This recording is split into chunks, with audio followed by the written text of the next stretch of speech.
Je voudrais que nous regardions et nous examinions ce moment de Pâques sous le signe de l'agneau. Et pour cela, j'ai voulu donner à ce moment, à ce partage, cette expression qui se trouve dans la parole, « Voici l'agneau de Dieu ». Il y a dans l'Ancien Testament une question qui trouve sa réponse dans le Nouveau Testament. C'est intéressant, hein? Et on va le lire ensemble. Tu peux le mettre, s'il te plaît? Dans le livre de la Genèse, au chapitre 22, Isaac, fils d'Abraham, marchent ensemble vers le haut d'un sommet. Oh, il n'est pas très élevé, mais suffisamment pentu. Et quand il monte, Isaac a remarqué une chose. Nous avons le bois pour adresser le sacrifice au travers d'un autel. Nous avons le feu qui allumera le bois. Mais où est la victime? Où est le sacrifice? Et il avait raison de s'inquiéter, Isaac, parce qu'il devait être le sacrifice. Et voici ce qui est dit. Isaac s'adressa à son père Abraham et lui dit « Mon père, Abraham, dit, qu'y a-t-il, mon fils? Voici le feu et le bois, dit-il, mais où est l'agneau? L'holocauste, ça veut dire, si vous préférez, pour le sacrifice. » La suite, Abraham répondit « Mon fils, Dieu pourvoira lui-même à l'agneau pour l'holocauste. » Et effectivement, au moment où sa main se dresse pour qu'il sacrifie le fils ligoté, la main est retenue et on voit apparaître la victime. Un animal coincé dans les branches qui servira de sacrifice. Où est l'agneau? Et Dieu se pourvoira. Et il en a fallu des victimes. Il en a fallu des sacrifices. Bien qu'à chaque fois cela puisse satisfaire Dieu, ça ne permet pas de régler le problème. Et ce matin, j'aimerais vous dire, jusqu'à quand allez-vous faire des sacrifices et des sacrifices?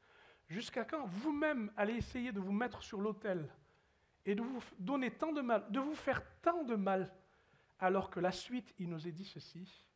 Tu peux le mettre maintenant, s'il te plaît. Jean 1, 29. Jean-Baptiste vit Jésus venant à lui et il dit « Voici l'agneau de Dieu qui ôte le péché du monde. » Ça y est, Dieu s'est pourvu. De tous les sacrifices, de toutes les tentatives pour être agréable à Dieu, de tous les élans de cœur qu'il fallait pour que cette religion qui colle un peu pour dire est-ce que ça va le satisfaire, tout cela a enfin sa réponse. L'agneau de Dieu qui ôte le péché du monde. Une question qui enfin obtient sa réponse. Un agneau pour notre sacrifice. Voyons ensemble ce qui découle justement de cet agneau. D'abord, avec évidence, j'aimerais vous dire que l'agneau de Dieu a été donné. Enfin, de l'Ancien Testament au Nouveau Testament, nous avons eu la réponse parce qu'il fallait qu'un agneau parfait nous soit donné pour notre péché. Est-ce que vous avez remarqué, ou alors il est temps que vous le remarquiez, que la vie n'est pas parfaite? Quels sont ceux qui sont d'accord avec moi? Ah ouais. Ah ouais. Moi, j'ai le souvenir enfant, de mon souvenir d'enfant. Alors, peut-être qu'il y a des enfants, mais non, ça va. Souvenir d'enfant, quand je suis né, et quand j'ai vécu dans ma famille, j'imaginais que tout était parfait, que tout était satisfaisant. Et puis en grandissant, on s'est rendu compte que en soi et autour de soi, ça n'est pas parfait. On est d'accord avec ça, hein? Et que, parce que justement ça n'est pas parfait, j'essaie de rendre toute chose parfaite du mieux que je peux. Jusqu'à ce qu'à un moment donné, je me confronte à une adversité, je me confronte à une imperfection que je ne peux ni laver, ni quitter, ni changer, ni transformer, ni quoi que ce soit. Je vois comme il y a une loi naturelle qui fait que eh bien, les nuages sont au-dessus du ciel, que je marche sur la terre et qu'apparemment je ne flotte pas, que quel que soit... Il y a une loi qui me montre qu'il y a quelque chose d'imparfait, d'incomplet. Il y a quelque chose qui ne satisfait pas. et qui à chaque fois me fait dire, mais qu'est-ce que je peux faire? C'est la loi du péché.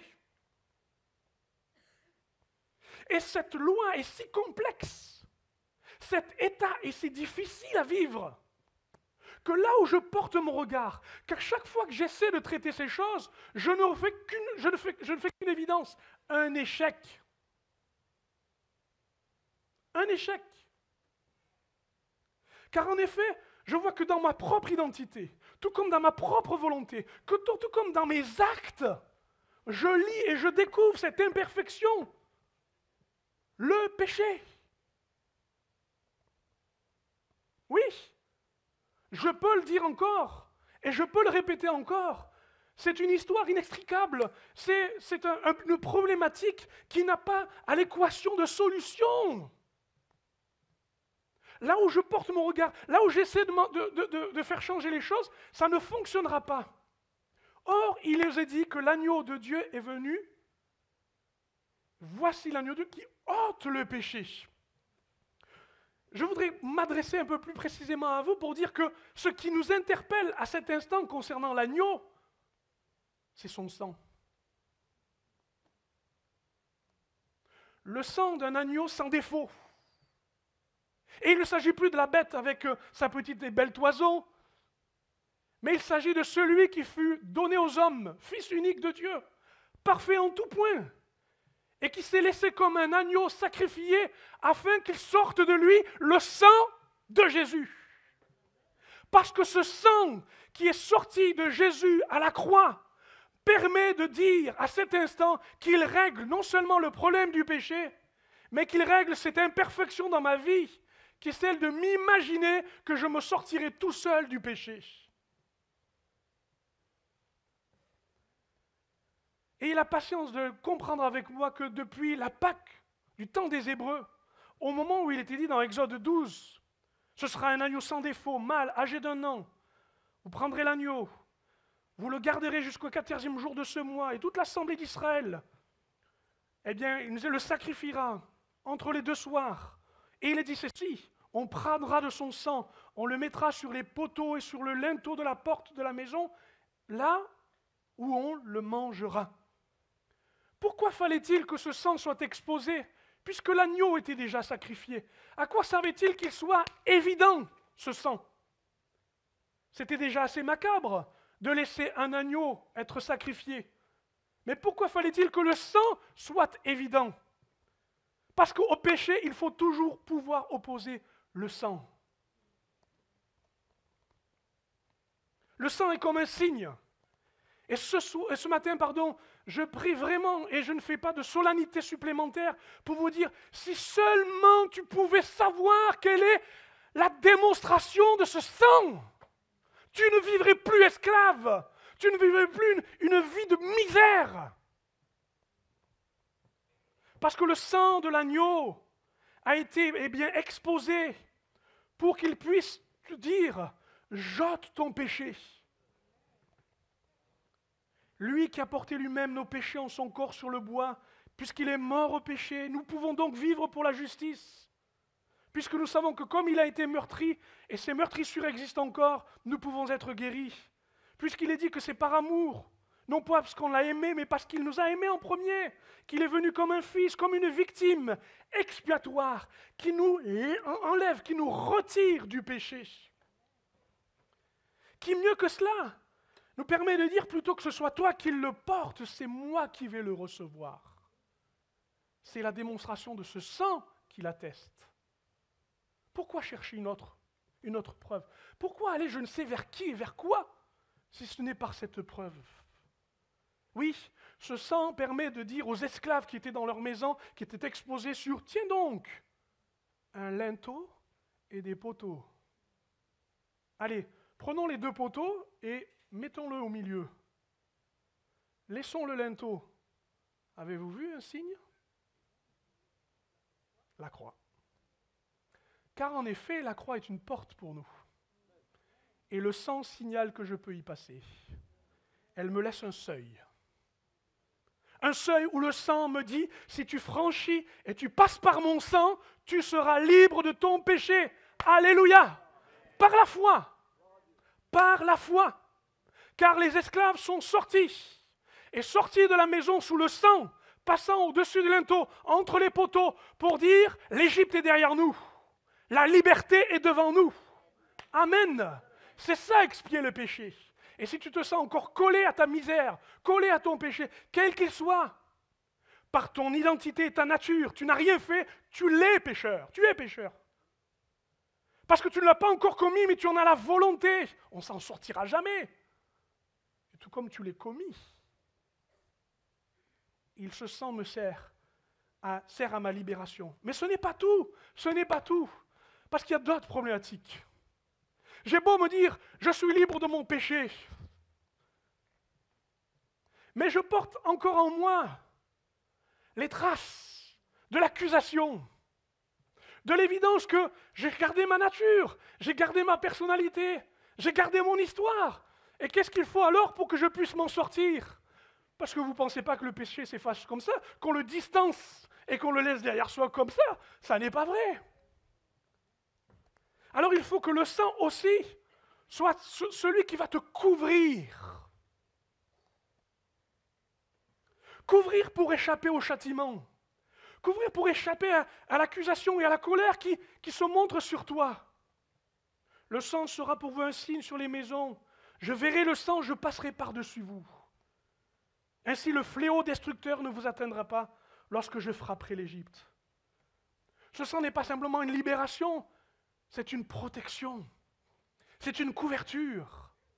C'est une façon de me dire que j'arrête cette paranoïa de savoir que je suis voué à un malheur.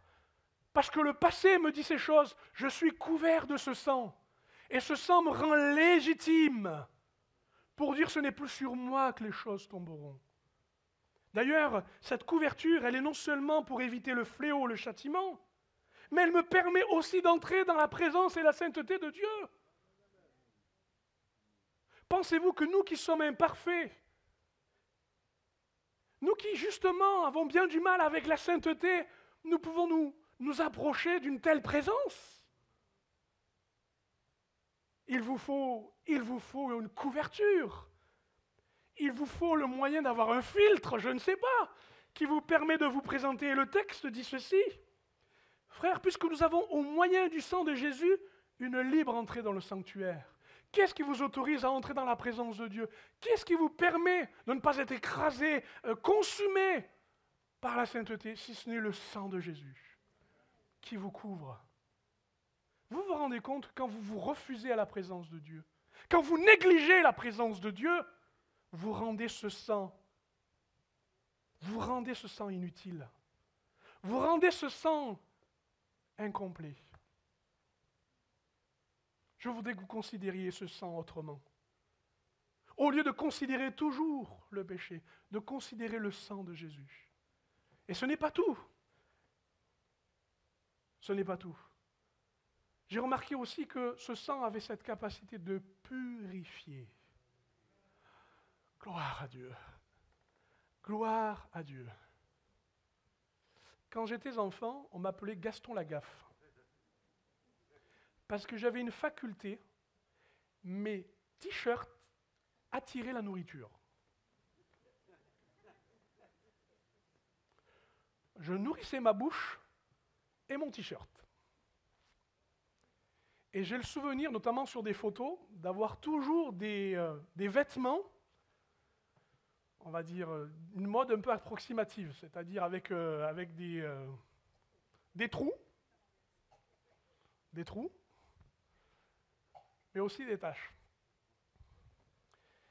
Qui me garantit que cette œuvre sera complète, immédiate, et qu'il n'y aura plus besoin de purification? Qui peut me dire que le sang de Jésus va détacher une fois et que je n'aurai plus besoin qu'il détache de ma vie encore le péché? Non, laissez-moi vous faire prendre conscience de ce qui est dit. Si nous sommes en communion avec lui, alors le sang de Jésus, son Fils, nous purifie de tout péché. Il est même dit qu'il peut purifier nos consciences de tout ce qui justement est mort en nous pour que nous puissions le servir. S'il fallait continuer et continuer, je ne cesserai d'ajouter, j'allais dire, à l'étagère, le nombre de chapitres de livres qui peut parler du sang de Jésus, pour vous dire à chaque fois, dans ta problématique, dans ta difficulté, dans ce qui coince, dans ce qui ne va pas, dans ce qui ne change pas, tourne-toi vers la parole de Dieu et rends-toi compte qu'à chaque fois, il y a une réponse dans le sang. Il y a une solution dans le sang. Il y a une évidence dans le sang. Parce que si tu n'as pas ça, tu tournes en rond, tu es perdu, tu te fabriques un comportement dangereux d'autosatisfaction, alors que c'est de l'autodestruction. Sais-tu que c'est dans la valeur du sang qui a coulé, que je trouve le rachat de ma vie?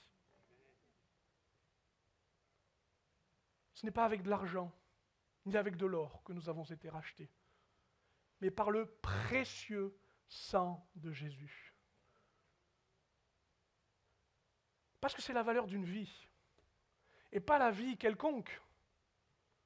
La vie la plus essentielle, celle qu'il ne fallait pas abîmer, celle qu'il fallait respecter et qui fut donnée.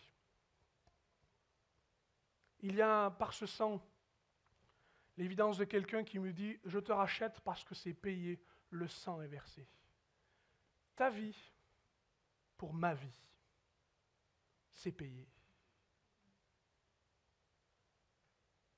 As-tu pris conscience du sang de Jésus, de ce qu'il veut dire, du prix qu'il paye?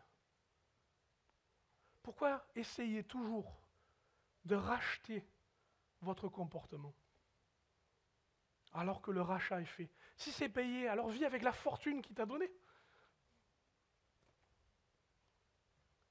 Je continue. Le sang ne fait pas que se montrer comme un signe, il parle. Il raconte, il déclare, il authentifie. C'est le sang de la justice. D'ailleurs, quand il y a eu un crime, on dit un crime de sang. Et le crime de sang nous dit que par ce sang qui a versé et qui a été commis, un crime, on cherche la vengeance. Le sang qui a été versé dit il y a une culpabilité, il y a une faute, et il faut que justice soit faite. D'ailleurs, c'est ce que dit le texte, bien dans l'épître aux Hébreux, me semble-t-il, où il est dit que, au chapitre 12, le sang d'Abel, le frère qui a été assassiné par Caïn, son frère donc, eh bien ce sang-là est comme une déclaration de justice, comme un procès, qui dit vengeance. Et ici, nous parlons du sang qui réclame une restauration, une réparation, qui demande réparation.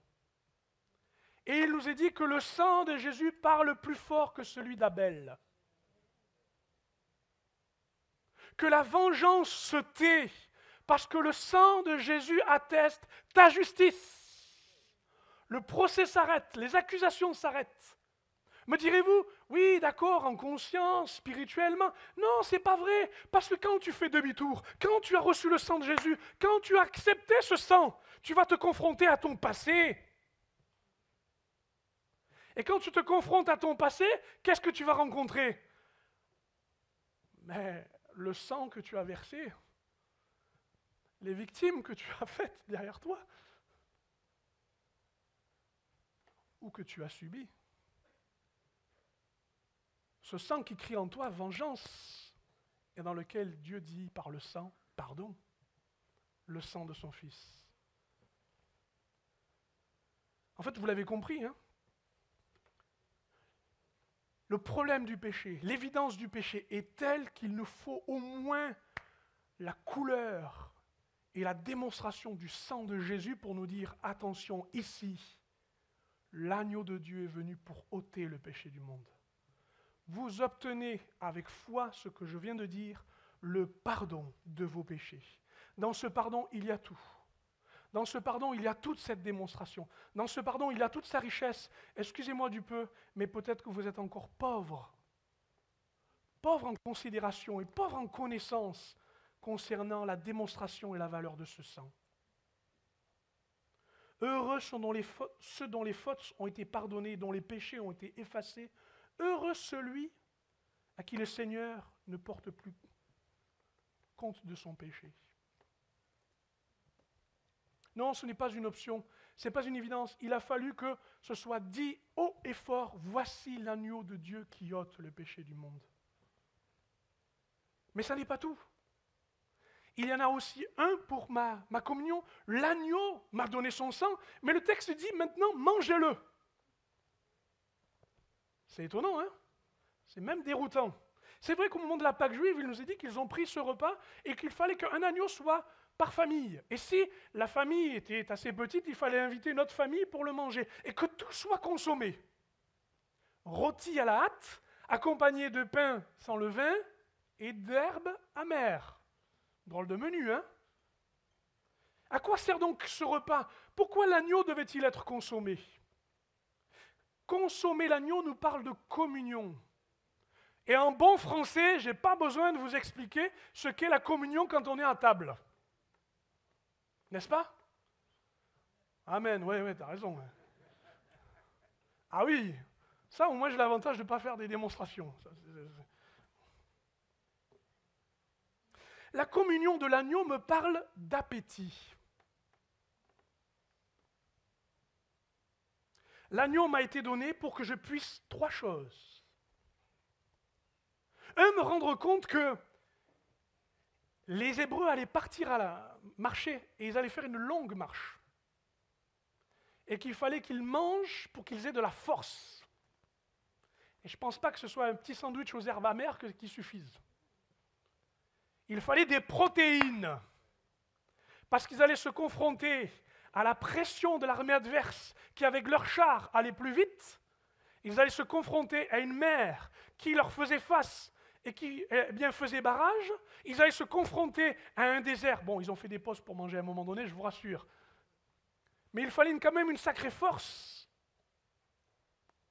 Il y a combien de temps que l'agneau ne t'a pas donné des forces? Il y a combien de temps que dans cette communion, tu n'as pas reçu ces forces pour marcher?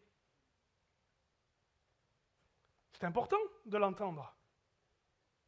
D'ailleurs, tu as remarqué aussi une autre chose, c'est qu'il y avait dans ce menu, pour moi, un problème.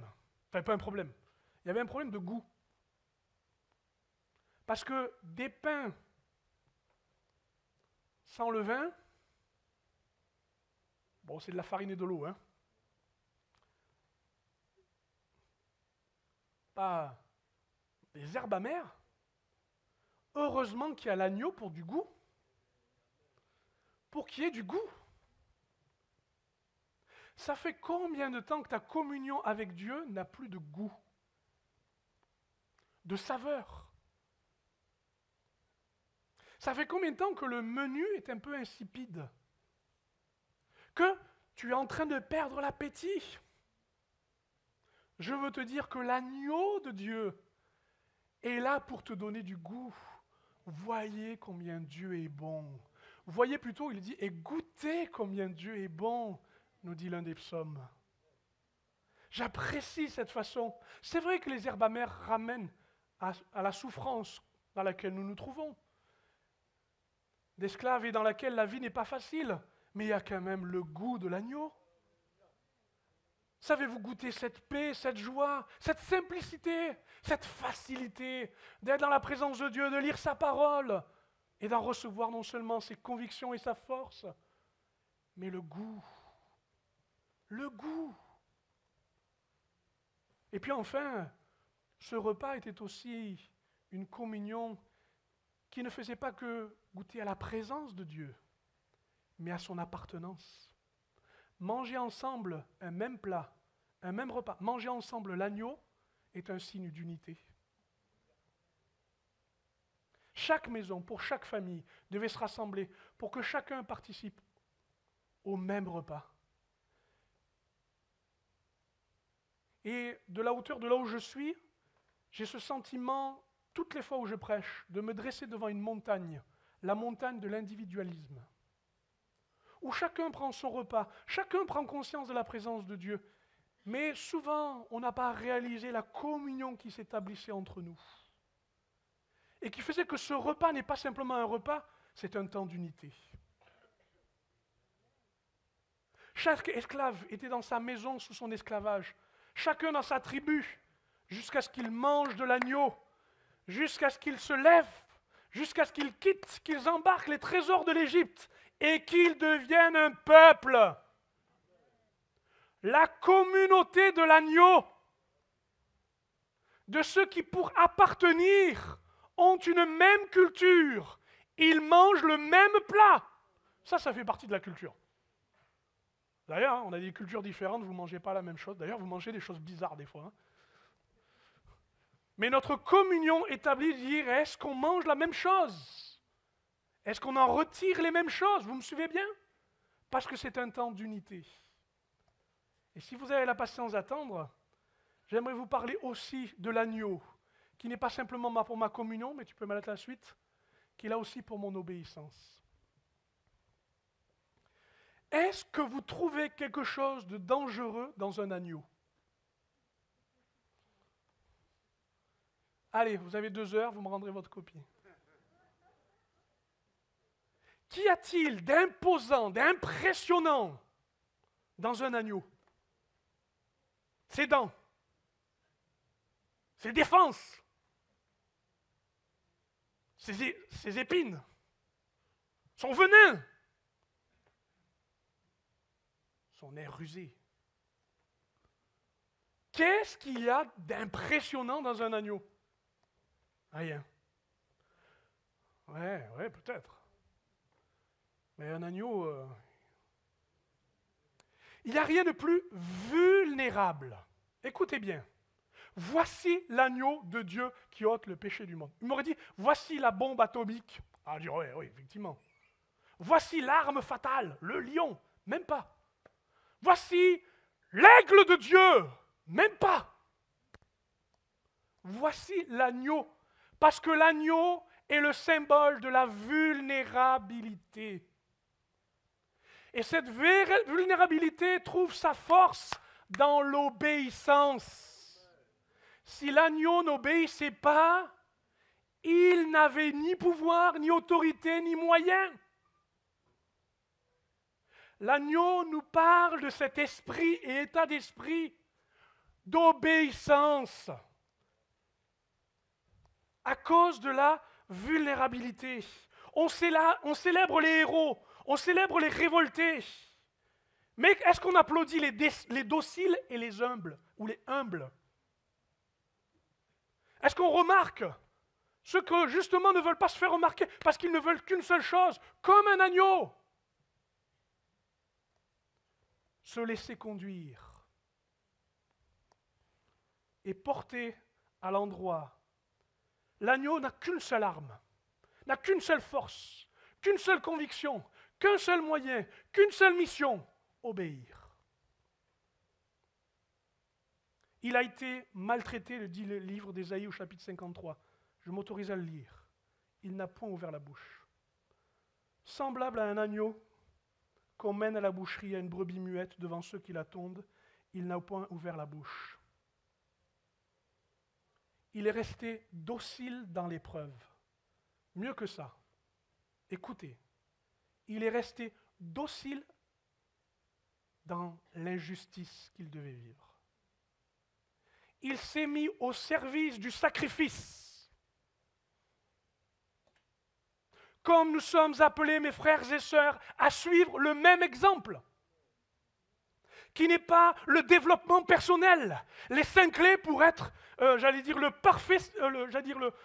parfait chrétien.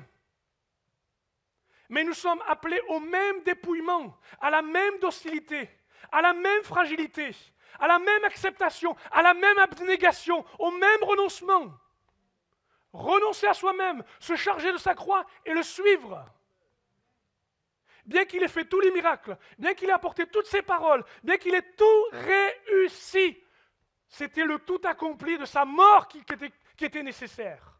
Vous ferez tout le bien que vous voulez, vous aurez toutes les richesses et les réussites, vous ferez tout ce qui est nécessaire, mais si vous loupez l'obéissance, vous n'avez rien fait.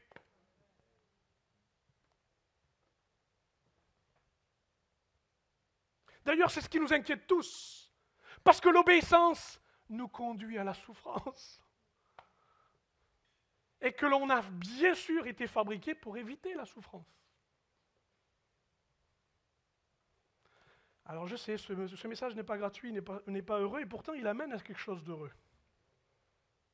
Si vous endurez la souffrance tout en ayant fait le bien, écoutez ce que dit Pierre, c'est un privilège devant Dieu. Et je pense que la phrase n'a pas été bien saisie, je la relis. Si vous endurez la souffrance tout en ayant fait le bien, c'est là un privilège devant Dieu. C'est à cela que Dieu vous a appelé. C'est à cela que Dieu vous a appelé des agneaux, des brebis au milieu des loups. La seule puissance, la seule force, c'est d'être conduit par Dieu. Le seul pouvoir, la seule réussite, c'est de suivre Dieu. Malgré la souffrance, malgré le besoin de quelques sacrifices, vous laissant un exemple pour que vous suiviez ses traces. Il n'a commis aucun péché, ses lèvres n'ont jamais prononcé de mensonge, injurié, il ne ripostait pas par l'injure. Quand on le faisait souffrir, il ne formulait aucune menace, mais remettait sa cause entre les mains du juste juge. Il a pris nos péchés sur lui, il les a portés dans son corps sur la croix, afin qu'étant mort pour le péché, nous menions une vie juste. Oui, c'est par ces blessures que vous avez été guéris, car vous étiez comme des brebis errantes, mais à présent, vous êtes retournés vers le berger qui veille sur vous. Vous suivez celui qui fait de vous des agneaux. Ça ne veut pas dire que vous ne serez pas protégés, ça ne veut pas dire que Dieu ne fera pas justice, ça ne veut pas dire que Dieu ne sera pas juge, ça ne veut pas dire ces choses-là. Mais ça veut dire que vous avez le caractère de l'agneau, la mentalité de celui qui est justement désigné comme l'agneau. Et voyez-vous, il est nécessaire que dans notre Église, il y ait ce caractère. Pour que certaines susceptibilités, certains pardons soient libérés plus facilement. Parce que quand on est docile, on lâche prise. Quand on est docile, eh bien, on lâche l'offense pour mieux saisir le prix à payer. Que l'agneau soit reconnu au milieu de nous. Que comme le pardon nous a été accordé, nous puissions le donner. Et je m'arrête là. Et je termine, enfin. Et vous remercie de prendre le temps avec moi d'écouter ce message. Regardez.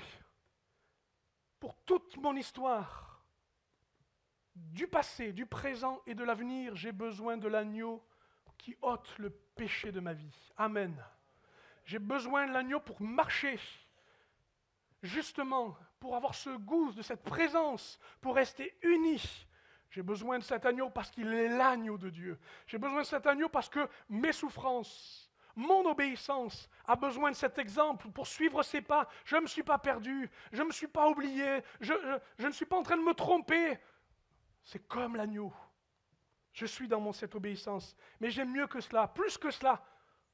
J'aimerais vous parler de cette espérance du ciel. De l'agneau dans lequel il est décrit de tous les côtés, de tous les endroits. Si pour vous, lire l'Apocalypse est une chose compliquée, je vous donne un conseil. Cherchez l'agneau qui est dans l'Apocalypse. Vous trouverez un guide. Parce que vous allez me dire, qui est la bête? Où sera mis la puce? Où se criera le 666?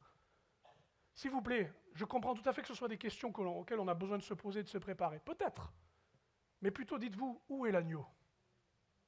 Que fait l'agneau? Car chose étonnante là aussi, une des façons où chaque fois il nous est rappelé où se trouve Jésus dans le ciel, c'est au travers de l'agneau. À chaque fois. Car effectivement, aujourd'hui, il n'est plus ici. L'agneau n'est plus au milieu de nous, mais son esprit est là. Et en nous, il y a cette espérance de savoir que, dans le ciel, tout ce qui est pour nous est porté par l'agneau. Tout ce qui nous concernera à nous est amené par l'agneau.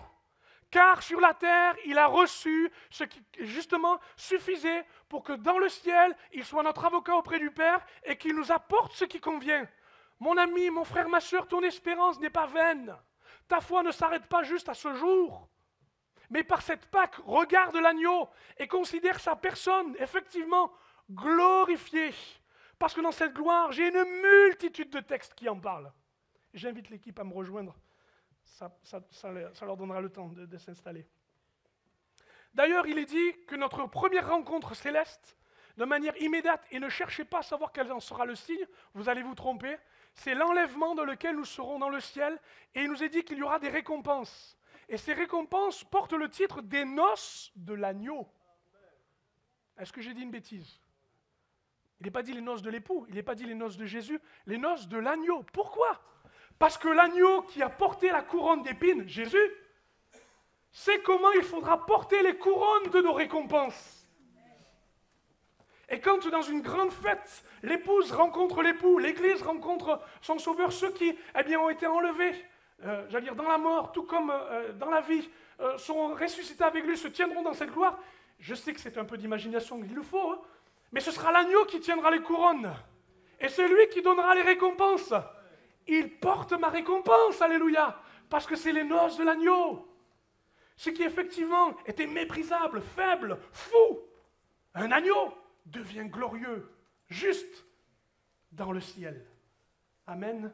Une voix sortit du trône, disant, « Louez notre Dieu, vous tous ses serviteurs. » Apocalypse 19. « Vous qui le craignez, petits et grands. » Écoutez bien, verset 6. « J'entendais comme une voix d'une foule nombreuse, comme un bruit de grosses eaux, comme un bruit de fort tonnerre. » Ah!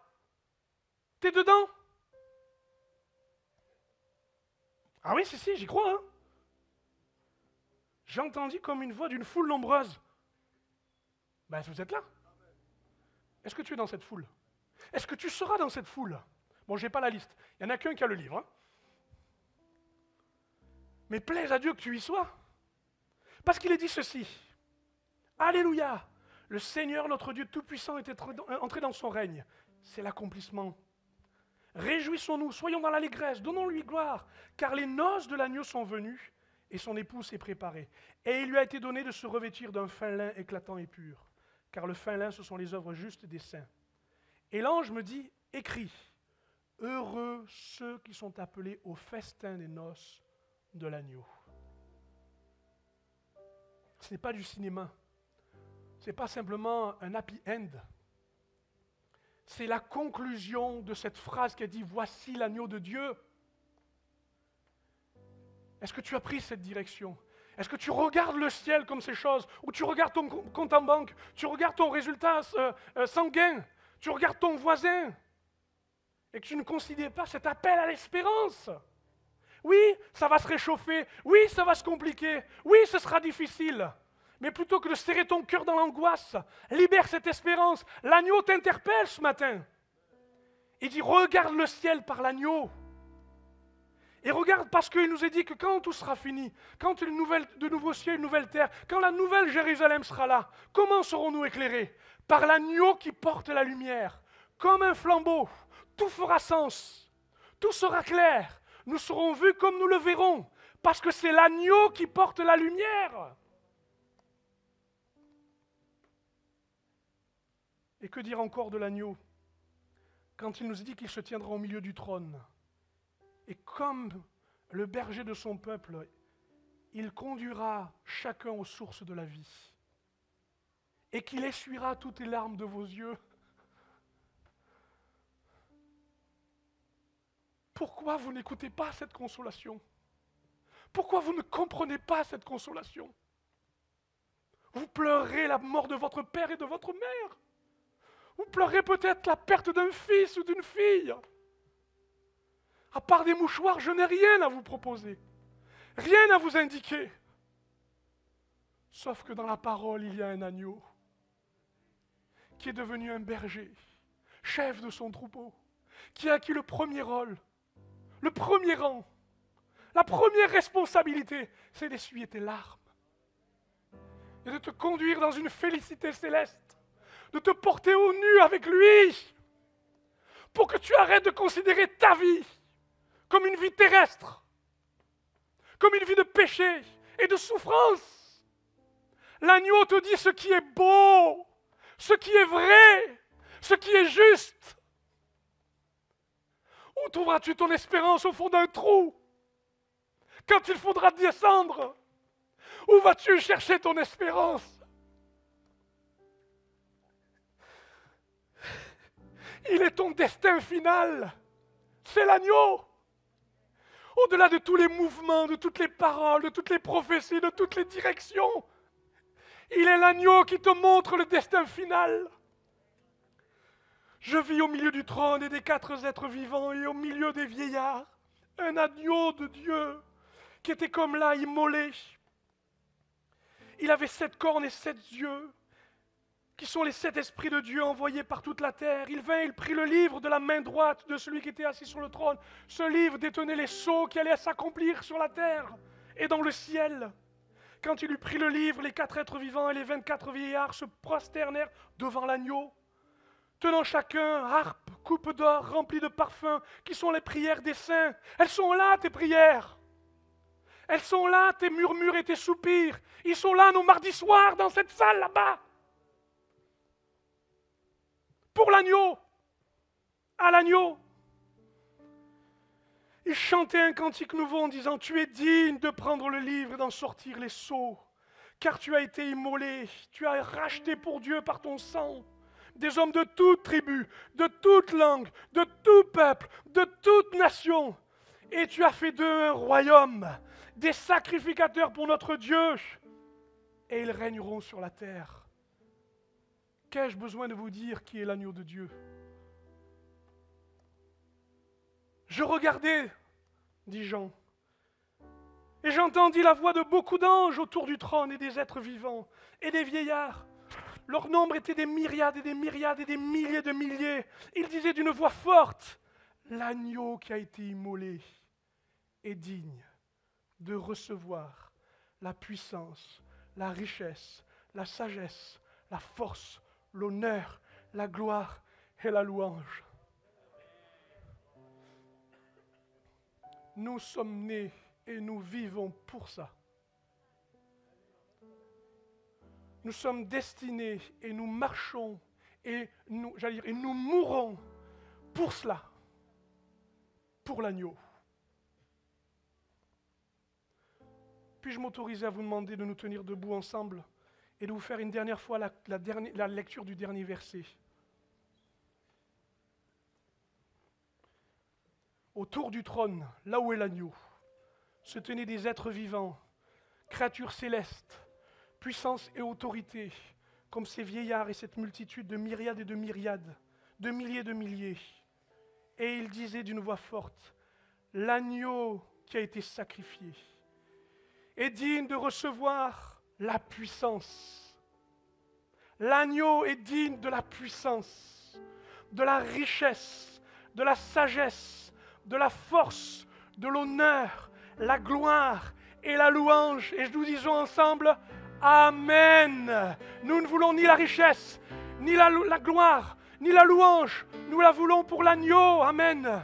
Et je vous propose qu'on élève ensemble nos voix et qu'on bénisse celui qui console nos cœurs, qui redonne couche à la vie et la vie de foi avec lui, qui redonne à notre péché ce sérieux. Je traiterai mon péché avec le sang de l'agneau. Je ferai non pas vivre ce péché, mais je le détacherai de ma vie.